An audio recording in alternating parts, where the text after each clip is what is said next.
Hey guys, so in the last lecture we have seen analytical solution of forced vibration. So as we have seen that what is difference between free and forced vibration, and then we have derived the equation, that what is the equation of this forced vibration, and was only one change, that here instead of 0 there is some force having magnitude f0 sine omega t. So then we founded the solution. So as we know that the solution is CF plus PI. So PI we have found that is particular integral. So PI we got solution as at the end, that is x pi is equal to some constants into sine omega t minus phi. So let me write this constant as capital X.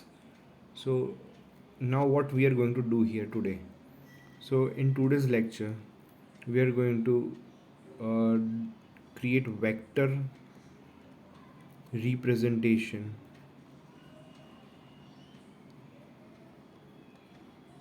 of forced vibrations.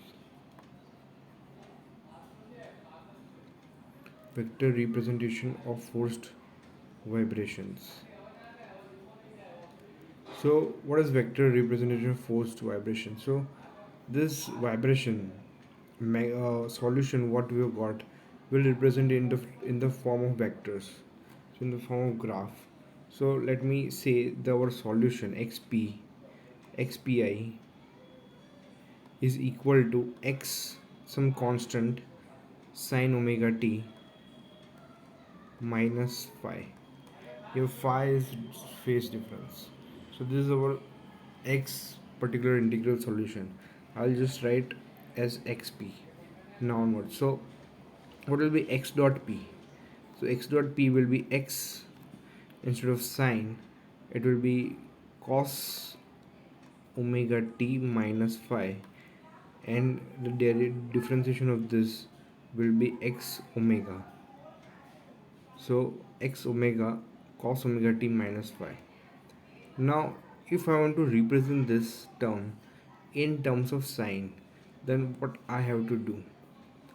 So as you know that if I want to convert this cos into sine, I just need to add pi by 2, that is 90 degree.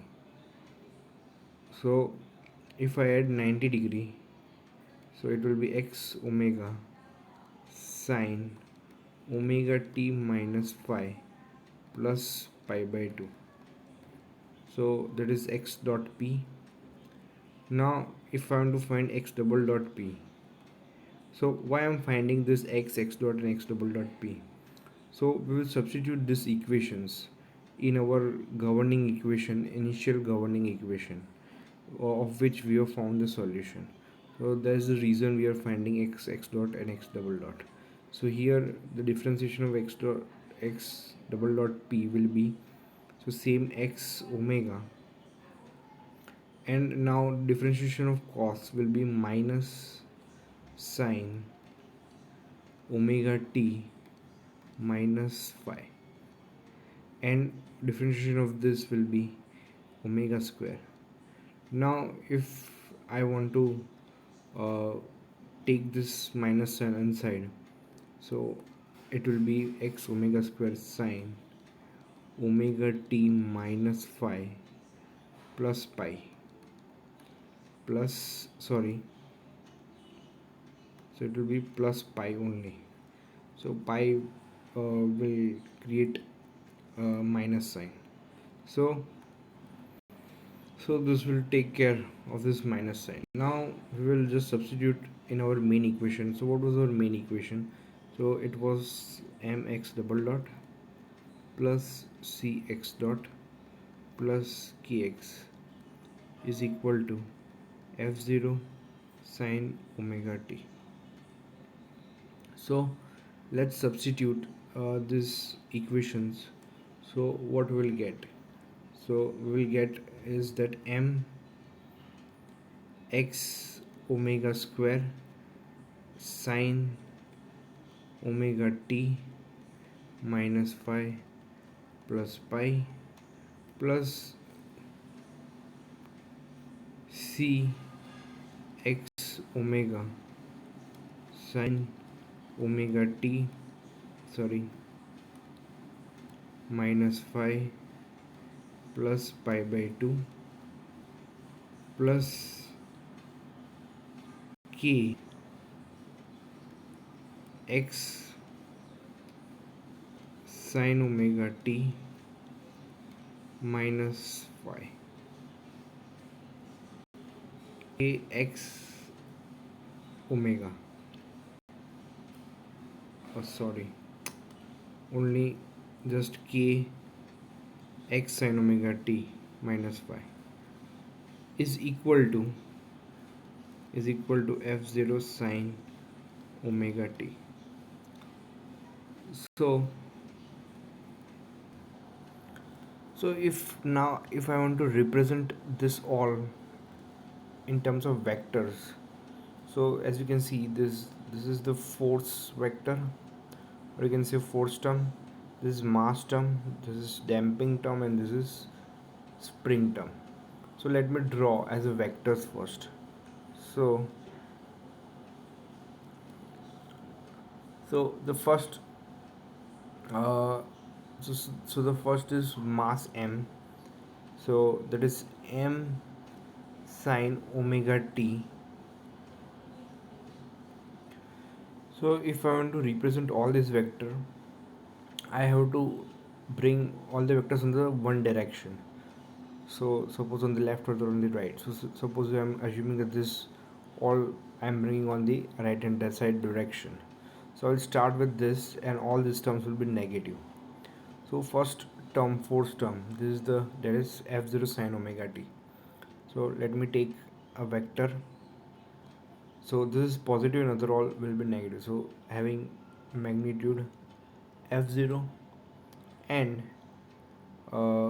angle omega t. So this angle is omega t. So this is the first vector. Now this f0 sine omega t. So we are done with first vector. Now the second vector. So the second vector will be, that is, so now the second vector is mx omega square sine omega t minus phi plus pi. So this plus pi will have a minus sign, so if I bring on the right hand side, so it will become plus. So here the vector is plus omega t minus phi. So this is omega t, so I can say that, so this is omega t, and I am subtracting here this phi, so I am left with here omega t minus phi, and this will be m x omega square. Then the next vector is cx omega sine omega t minus phi plus pi by 2. So here also here it will be a negative sign, so it will be in the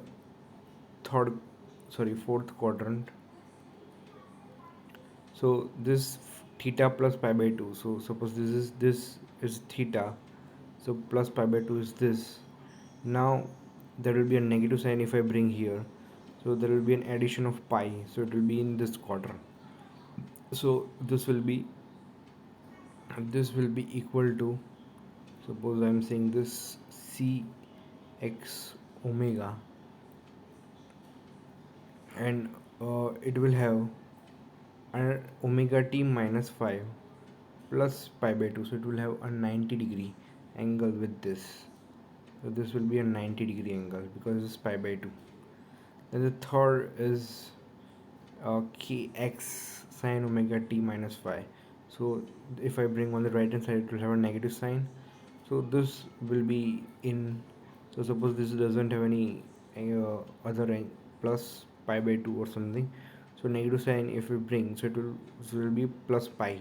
So it will, if it is in this, so it will be in this quadrant, third quadrant, so that will be k and x, it will be kx, so it will be a straight line, this, so it will have 180 degree this.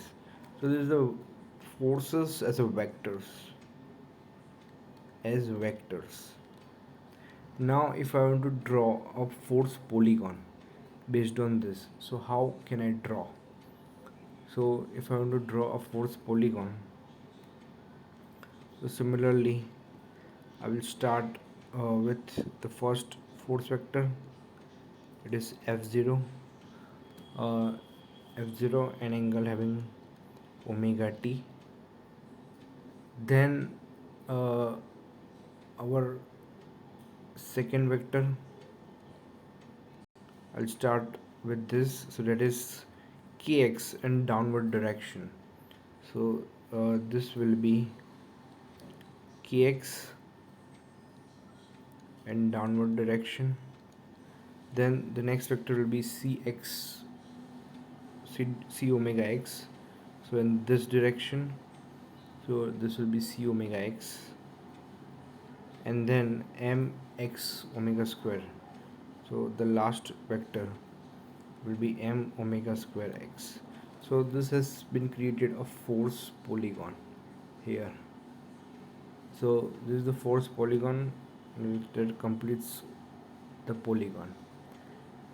So this is the basically vector representation of our solution.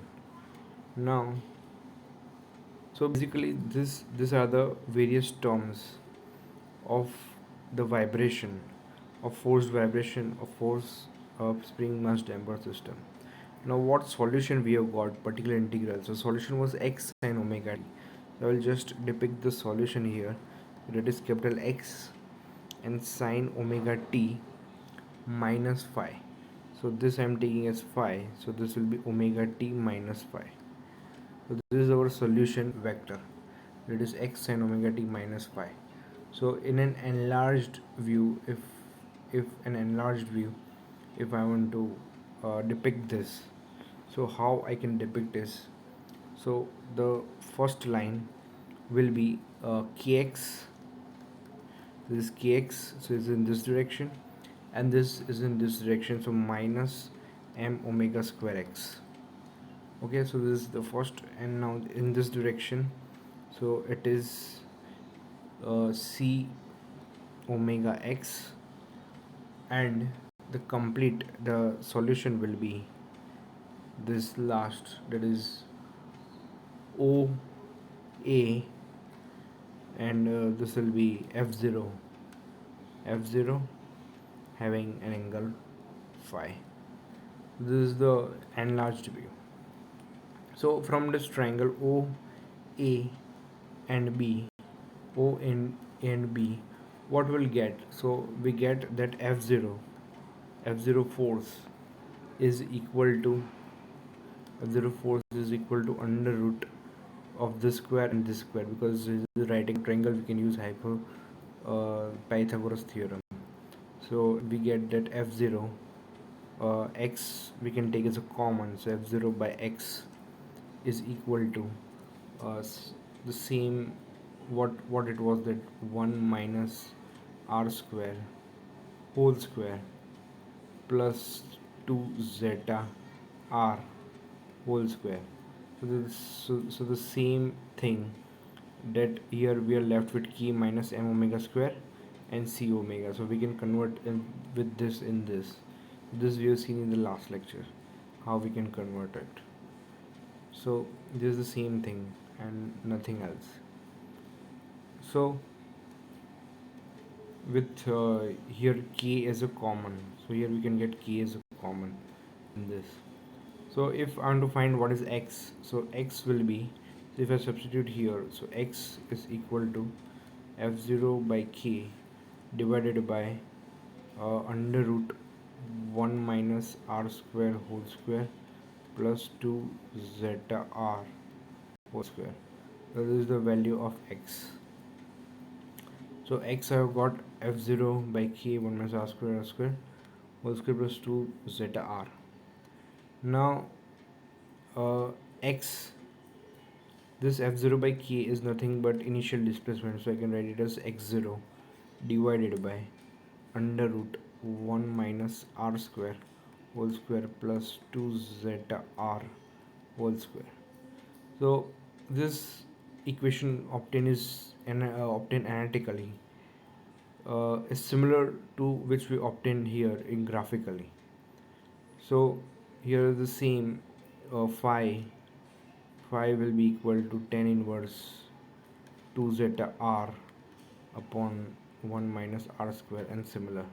So both the results are same, obtained from analytical solution and obtained from graphical solution. So this is the vector representation of this solution.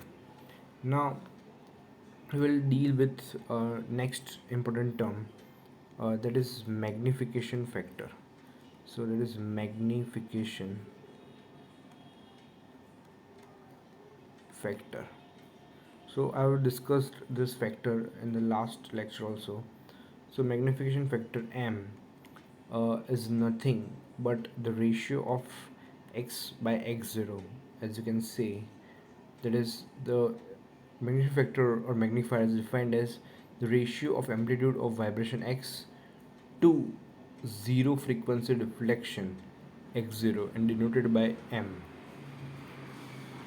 So what is magnification factor value? So magnification factor value is 1 upon, that is under root 1 minus r square whole square plus 2 zeta r whole square.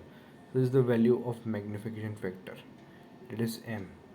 So now what? So now if I want to find that at which value of, suppose, uh, at which value of r the magnification factor will be maximum. If I want to find this value, so how I can find it? So uh, if to find any value at maximum minimum, we just differentiate the term.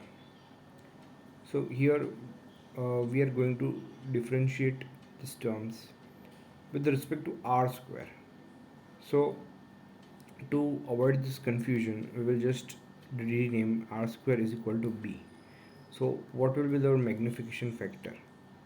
So our magnification factor will be m is equal to 1 upon under root, so 1 minus, so it will be, 1 minus b whole square plus 4 zeta square b. So 1 minus b whole square 4 zeta square b. So this is the value of m. Now I have to find the value at which m is maximum. So let's differentiate dm by db. So it will be d by db raised to, what is in the case, so it will be, what is the expansion if I want to do of db, 1 minus b square, so it will be 1 a square minus 2 ab plus b square plus 4 zeta square b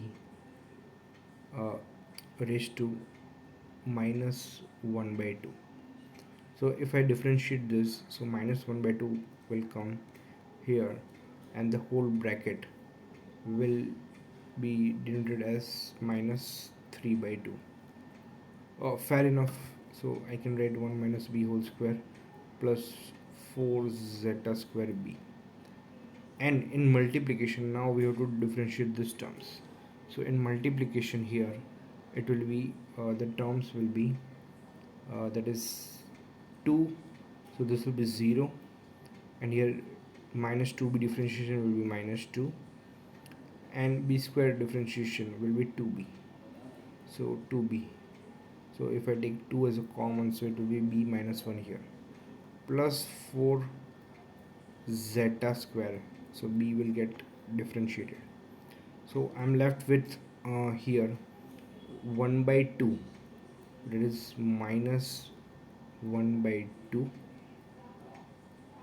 into minus 2, here is 2 is a common, so b minus 1 plus 4 zeta square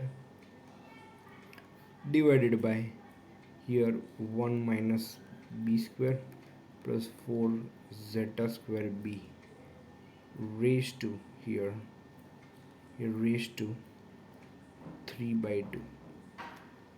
So this is the case. So here we can cancel 2 gets cancelled, we can do it. So if I cancel out 2 here, 2 here, so here 2. So now let's see what terms we are left with is this terms. So what is our goal? That to find the maximum value of m. So at maximum value the tangent will be 0, so this differentiation will be 0. Now when this can be equal to 0, when numerator part is equal to 0, so when this term is 0 and not this, so it will be b minus 1 plus 2 zeta square equal to 0. So what will be the value of b here? So the b value will be 1 minus 2 zeta square. So that is what is the b. So b is nothing but r square. So r we have got it as 1 minus 2 zeta square. So it can be seen that the value of magnification factor for zeta not equal to 0 is not maximum at r equal to 1, but at a position where r is equal to 1 minus 2 zeta square.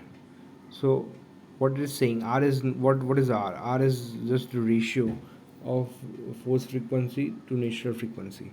So when both are same, at that time uh, maximum magnification doesn't occur, but it occurs at some value this. So uh, the maximum value of magnification factor is referred to as quality factor.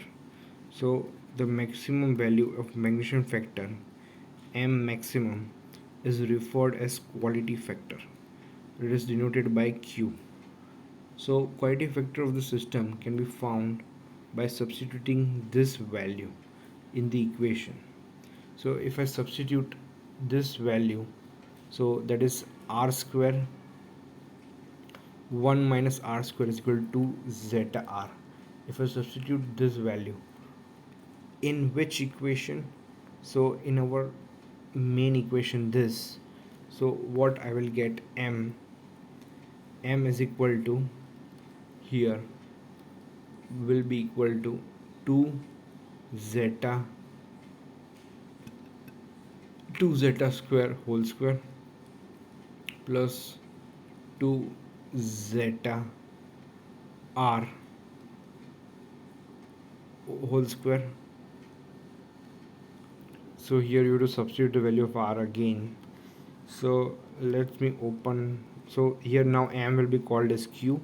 So open the bracket. So 2 to the 4 zeta raised to 4, 2 to the 4 zeta raised to 4 plus now 2 to the 4 zeta square r square. So r square I can write it as 1 minus 2 zeta square. So that is 1 minus 2 zeta square instead of r square. So q is equal to 1 divided by 4 zeta raised to 4 plus 4 zeta square minus 4 to the 8 zeta raised to 4. So I am left with here. So I forgot to mention here under root. So it is in under root. So magnification factor. So this is in under root. So now I am left with here q is equal to 1 upon 4 under root zeta square. This 4 zeta square, and here raised to power 4 I am left with minus 4 zeta raised to 4. So I can take 4 zeta square common. So I outside the root it will be equal to 2 zeta. So 2 zeta, and inside the under root it will be 1 minus, so it will be 1 minus zeta square. So for values of zeta, the higher the zeta square, this equation can be ignored, and the approximate value will be q is equal to 1 upon 2 zeta. So this is called quality factor.